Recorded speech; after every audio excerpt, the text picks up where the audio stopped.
नमस्कार बंधुरा आमी आमार यूट्यूब चैनल कखनो स्वप्नते आज के आबार चले एसेछि आमार रेसिपिर झुली थेके एकटा रेसिपि निये। आशा करी आपनारा सकले भालो आछेन सुस्थ आछेन। तो देखुन आज के आमी एकटा चच्चड़ी रान्ना करे देखाबो, लाउ डाटा चच्चड़ी। तार जोन्नो एखाने आमी निয়েছি बेगुन, बेगुनगुलोके एरकम लम्बा करे केटे निয়েছি। दु एकटा छोटो पिस हये गेছে আর বড় বড় করে একটু কাটলে ভালো হয়।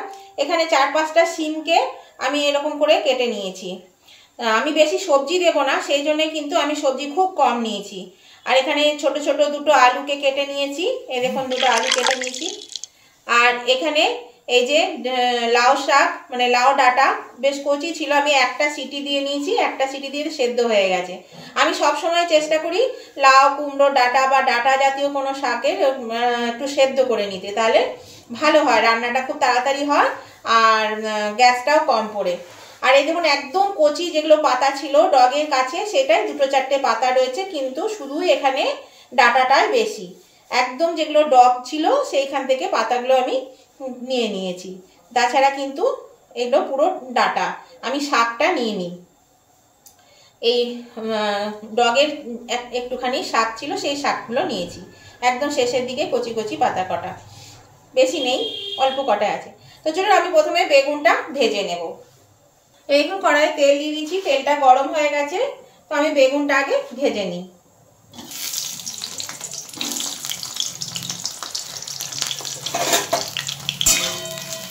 এই দেখুন বন্ধুরা বেগুনটা তুলে নিয়েছি, আর এখানে ফোড়ন নিয়েছি, দুটো তেজপাতা, দুটো লঙ্কা আর হাফ চামচ পাঁচফোড়ন। এবার আমি এর মধ্যে দিয়ে দিচ্ছি আলুটা।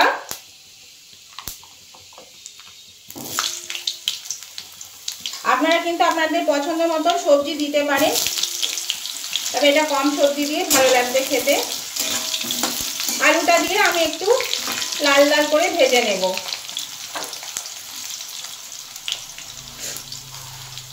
আর এই দেখুন আমি এখানে বেগুনটা ভেজে তুলে নিয়েছি। এই দেখুন বন্ধুরা আলুটা ভাজার পরে আমি শিমটা দিয়ে দিয়েছিলাম, শিমটা দিয়ে ভেজেছি। এবার আমি এই ডাটাগুলো দিয়ে দেব, লাউয়ের যে ডাটাগুলো আমি দিয়ে দেব। লাউ ডাটাটা দিয়ে এবার আমি একটু নেড়ে নেব আবার।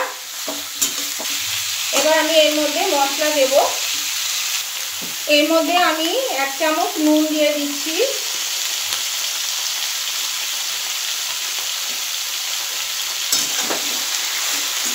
একটু নেড়ে নেব এটা ভালো করে। আর দিয়ে দিচ্ছি একটু হলুদ,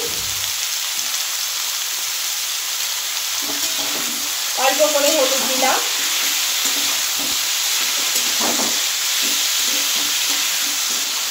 এবার আমি কিছু মশলা এর মধ্যে অ্যাড করব। এখানে দেখুন পেঁয়াজ বাটা নিচে 1 চামচ, রসুন বাটা হাফ চামচ, মশলা কিন্তু খুব কম, আদা বাটা হাফ চামচ, আর লঙ্কা বাটাটা পরে দেব। এটা কিন্তু আমি মাছের মাথা দিয়ে রান্নাটা করব। রূপচাঁদ মাছের মাথা আছে, আমি ওই মাছের মাথা দিয়ে আমি এর লাউ ডাটাটা করব। এই মশলাটা একটু কষিয়ে নেব, মশলার গন্ধটা যাওয়া অবধি। এটা খেতে কিন্তু বেশ ভালো লাগে, লাউ ডাটা চচ্চড়ি মাছের মাথা দিয়ে। এইভাবে করে খেয়ে দেখবেন, আপনারা যদি কোনোদিন না খেয়ে থাকেন, আর যারা খেয়েছেন তারা তো জানবেন। আর নতুন বন্ধু যারা এখনও আমার চ্যানেলটা সাবস্ক্রাইব করেনি অথচ আমার চ্যানেলটা আপনারা রেগুলার দেখেন, তাদের কাছে আমার অনুরোধ তারা কিন্তু অবশ্যই আমার চ্যানেলটা সাবস্ক্রাইব করে আমার পাশে থাকুন এবং পাশে থাকা বেলটা অবশ্যই ক্লিক করে দিন, যাতে আমার ভিডিও আপলোড করার সাথে সাথে আপনাদের মোবাইলে নোটিফিকেশান পৌঁছে যায় এবং আপনারা সবার আগে আমার ভিডিও দেখতে পাবেন। তাহলে আর উভয় বন্ধুদেরকেই বলছি, আজকের এই রেসিপিটা যদি আপনাদের পছন্দ হয়ে থাকে তাহলে কিন্তু অবশ্যই একটা ভিডিওটা দেখতে দেখতে লাইক করতে ভুলে গেলে লাইক করে দেবেন। আর আপনাদের বন্ধু বান্ধব আত্মীয় স্বজন সকলেই যাতে পেয়ে যায় তার জন্য কী করতে হবে, প্রচুর পরিমাণে শেয়ার করে দিতে হবে। আর আজকের রেসিপিটা আপনাদের কেমন লেগেছে সেটা জানাতে কমেন্ট করতে একদম ভুলবেন না, অবশ্যই কমেন্ট করে জানিয়ে দেবেন।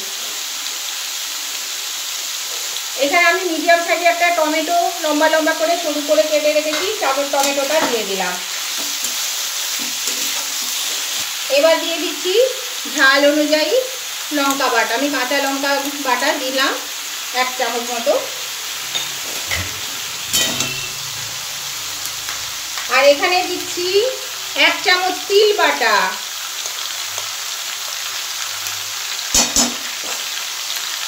আর 2 চামচ সর্ষে বাটা।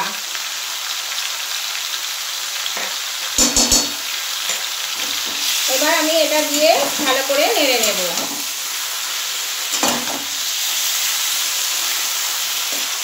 আপনারা তো সর্ষে পোস্ত দিয়ে খান, এবার দেখুন সর্ষে আর তিল দিয়ে খেতে কেমন স্বাদ হয়, না খেলে কিন্তু বুঝতে পারবেন না। এই বন্ধুরা মশলা বাটি ধোয়া জলটা দিয়ে দিলাম, জলটা দিয়ে একটু নেড়ে দেব।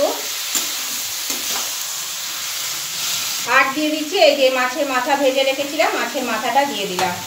আরও জল দিতে হবে, এই জলে তো হবে না, আরও একটু জল দেব।